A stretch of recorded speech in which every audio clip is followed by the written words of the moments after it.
Audio Jungle.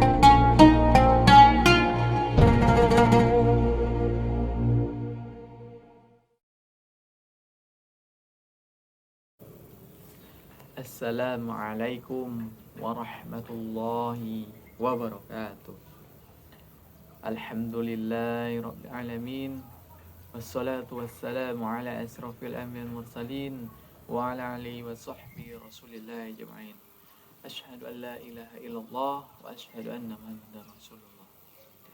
Pertama dan terutama sekali, marilah kita panjatkan puji serta syukur kita kepada kehadirat Allah Subhanahu wa taala, yang mana Allah telah melimpahkan kepada kita rahmat dan karunia-Nya sehingga kita dapat melaksanakan aktivitas kita seperti biasa sehari-harinya.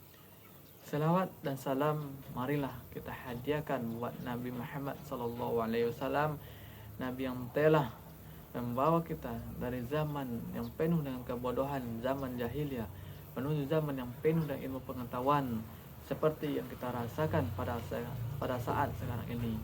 Oleh karenanya, marilah kita pasakan lidah kita dengan selalu berselawat kepada baginda Nabi Muhammad SAW dengan lafaz Allahumma sholli ala sayyidina Muhammad wa ala ali sayyidina Muhammad. Semoga kita termasuk daripada umat Nabi Muhammad yang mendapatkan syafaat beliau di yaumil akhir nanti. Amin amin ya rabbal alamin. Baiklah, pada hari ini, pada video kali ini saya akan menjelaskan suatu hadis tentang provokasi kafir, yang mana hadis ini dari Aisyah radhiyallahu anhu, dan hadis ini diriwayatkan oleh Bukhari, Muslim, Wat-Tirmidzi, Abu Dawud, Ahmad, Wad-Darimi. Yang mana mulai hadisnya, Bismillahirrahmanirrahim. Hadits Aisyah radhiyallahu anhuma qalat isna'zana rahtum minal yahud ala Rasulillah sallallahu alaihi wasallam فقال السلام عليكم فقالت عائشة بل عليكم السلام واللعنة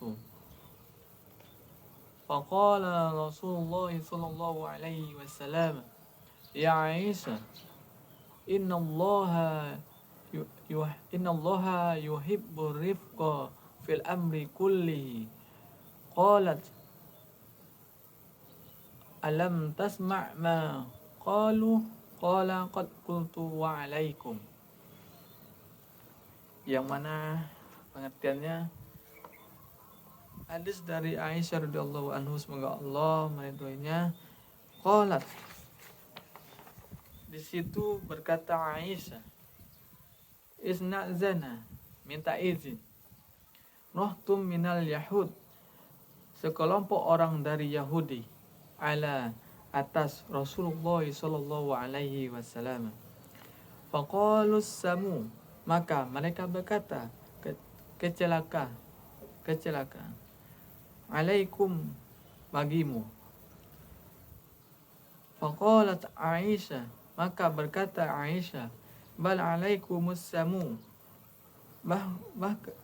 bahkan bukannya yang atas kamu sebenarnya kecelakaan itu, wal la'natu, dan laknat. Faqala Rasulullah sallallahu alaihi wasallam, maka kata Rasulullah sallallahu alaihi wasallam, ya Aisyah, wahai Aisyah, innallaha yuhibbu rifqa fil amri kulli. Sesungguhnya Allah yuhibbu, dia menyukai arifqa, kelemah lembutan, fil amri kullihi, atas dalam urusan semuanya. Qalat, dia berkata, alam tasma', apakah tidak engkau mendengarkan, ma, apa, qalu, mereka katakan, qala qad qultu wa alaikum, sesungguhnya aku telah menjawab dan atas kamu juga.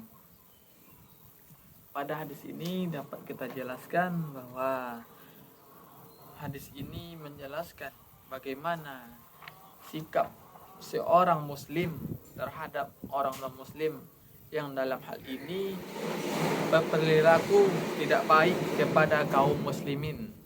Dengan hal ini Rasulullah Shallallahu Alaihi Wasallam jadi di sini disebutkan pada sekelompok orang Yahudi yang meminta izin kepada Nabi atau numpang lewat di tengah Nabi.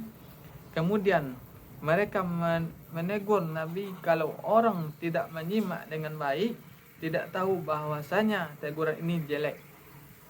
Teguran mereka adalah kecelakaan bagimu, jelas artinya beda dengan assalamualaikum atau keselamatan bagimu. Kalau assalamualaikum artinya kecelakaan bagimu, jadi dia mengampuni Nabi untuk celaka. Bahkan seperti orang muslim ketemu dengan muslim lainnya mendoakan untuk keselamatan.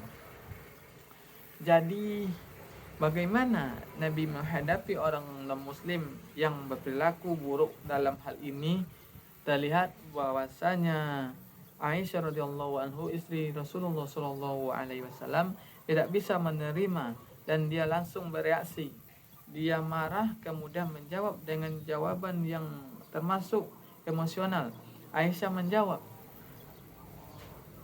bukan kamu salah.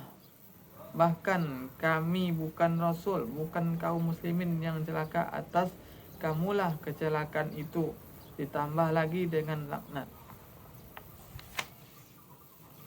Jadi adapun kaitan hadis ini dengan pendidikan, di mana hadis ini mengajarkan tentang pendidikan bermasyarakat, pendidikan dalam kehidupan sosial, yaitu bertoleransi, bisa menerima perbedaan dengan orang lain termasuk perbedaan agama, dan bisa bersabar dalam menghadapi hal-hal yang masih kontroversi di antara sekelompok yang berbeda itu. Karena kita